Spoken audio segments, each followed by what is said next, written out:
السلام عليكم ومرحبا بكم في قناتكم الجديدة هاشم للتعليم، وكنشكركم بزاف على الدعم اللي قدمتوه لينا، ومازال طامعين في المزيد ان شاء الله عبر الاشتراك ديالكم ولا لايك ديالكم. وحنا من جهتنا غادي نحاولوا ان شاء الله باش نكونوا عند حسن الظن ديالكم ونوصلكم المبتغى ديالكم ان شاء الله.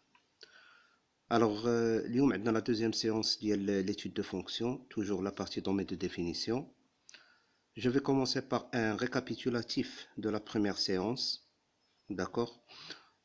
Donc on a vu que le domaine de définition s'écrit sous la forme standard de df est égal à x appartenant à R tel que, et on pose la condition. On a vu les conditions qu'on peut trouver. Donc il y a la racine carrée.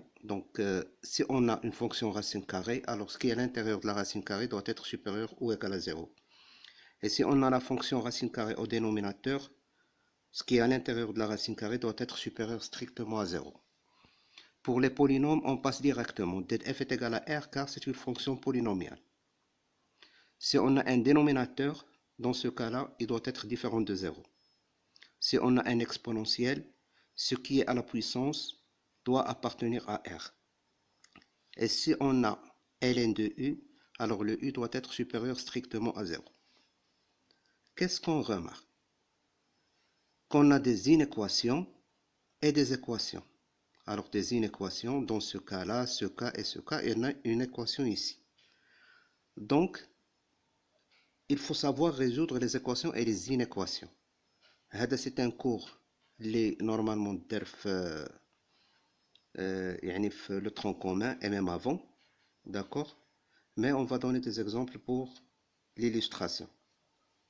Très bien. Alors, ces inéquations et ces équations peuvent être soit du premier degré, soit du deuxième degré, soit des polynômes de degré supérieur strictement à 2, soit des ln, soit des exponentiels. D'accord? Alors, comment résoudre une équation? Alors, on a, pour le dénominateur, on a ux est différent de 0. Donc, on va déterminer les solutions de ux selon le type de fonction qu'on a. D'accord? Et une fois les solutions sont trouvées, on va les exclure du domaine de définition, tout simplement. Pour les inéquations, soit supérieures ou égales, la résolution se fait moyennant l'ensemble de solutions qui est lui-même l'ensemble de définition. C'est-à-dire en trouvant l'ensemble de solutions, c'est l'ensemble de définition. Mais attention, si on a plusieurs conditions combinées, on détermine l'ensemble de solutions de chaque condition. Et après, on fait l'intersection des intervalles. On va voir ça par la suite.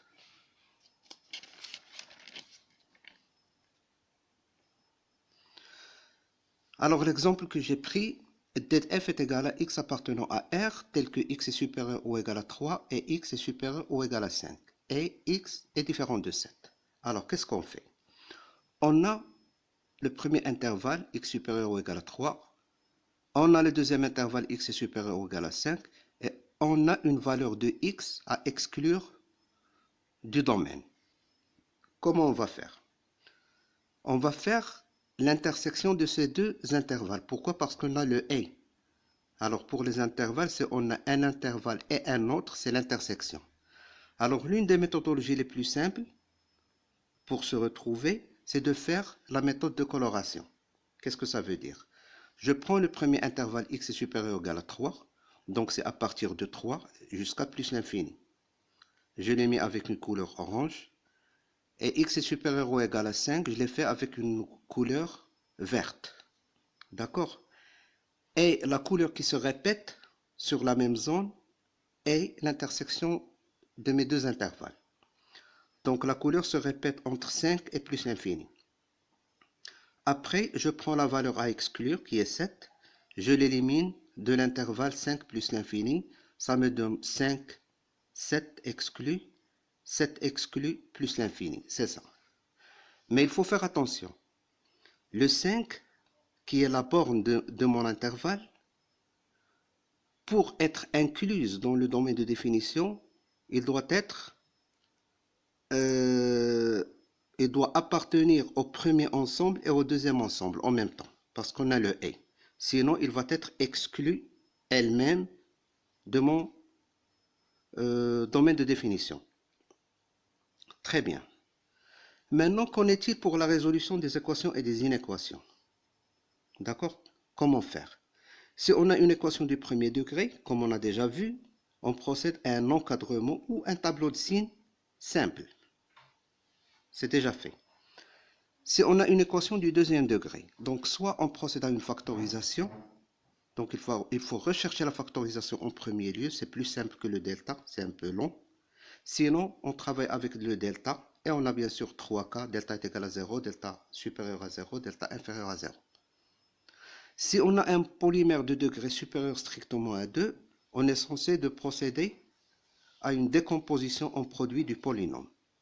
C'est-à-dire si on a un polynôme d'ordre 3, donc on va le décomposer par exemple pour avoir un produit d'une équation du premier degré et d'une équation du deuxième degré.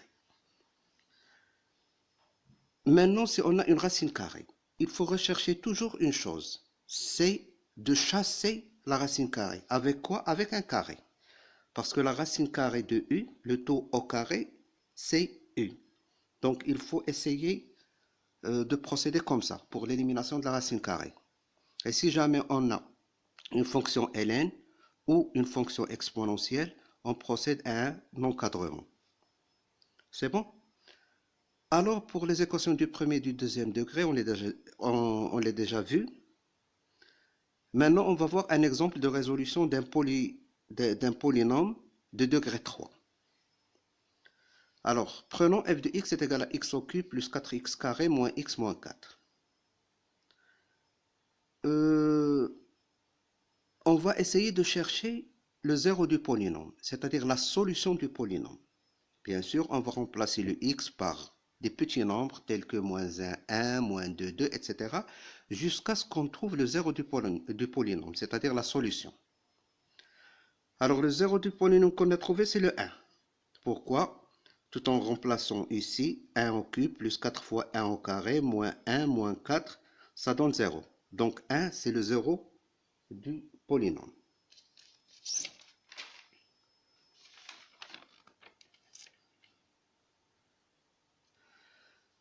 Alors, puisque le 1 c'est le 0 du polynôme, donc le f de x va être x moins le 0 du polynôme multiplié par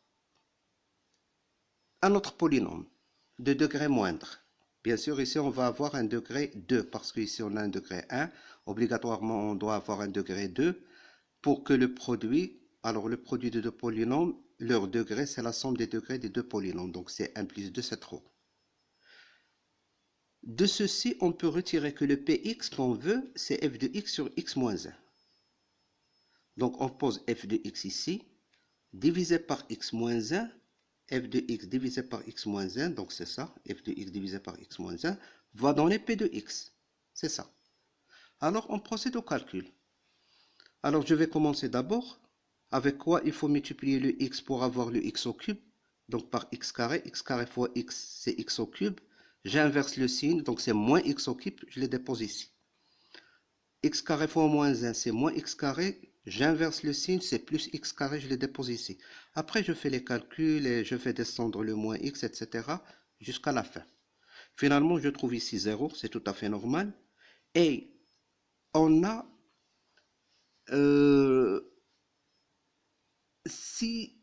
c'est-à-dire comme une division simple. Par exemple, 12 divisé par 6 est égal à 2. D'accord? Donc, le 6 fois 2 est égal à 12. C'est ça. Donc, ça fois ça est égal à ça. C'est ce que je fais. Ça fois ça est égal à f de x. Donc, qu'est-ce que j'ai fait? J'ai transformé en produit de polynôme mon polynôme de départ. Donc, voilà une équation du premier degré multipliée par une équation du deuxième degré. Alors, supérieur à 0. Ça veut dire que en résolvant cette équation, alors ça est égal à 0 ou ça est égal à 0. Donc je trouve ici deux solutions du fait que delta est supérieur à 0 et ici une solution, donc j'ai trois solutions. Alors après je combine les deux équations dans un même tableau. En commençant par l'équation du deuxième degré, ça s'annule pour ces deux valeurs, moins 4 et moins 1. Donc ça a été prouvé ici. Alors entre les racines, c'est le signe contraire de A qui est 1, donc c'est moins. Et à l'extérieur des racines, on a des signes plus. Pour l'équation du premier degré, ça s'annule en 1, donc ici. Et à gauche de 1, c'est le signe contraire de A, c'est moins 1, donc moins, moins, moins. Et le signe, plutôt le signe de A, à droite, c'est plus. Et après, bien sûr, on a ça fois ça est égal à ça. Donc, même pour les signes, on fait le produit. Donc, moins fois plus, c'est moins. Moins fois moins, c'est plus. Plus fois moins, c'est moins. Plus fois plus, c'est plus. Finalement, on a le f de x qui est supérieur à 0. Donc, c'était notre inéquation. Donc, je vais prendre les ondes positives. Donc, c'est entre moins 4 et moins 1. Et entre 1 et plus l'infini. Et je pose toujours la même question. Est-ce que j'ai supérieur strictement ou supérieur ou égal? Alors ici, j'ai strictement, donc je vais exclure les trois solutions. D'accord? Très bien.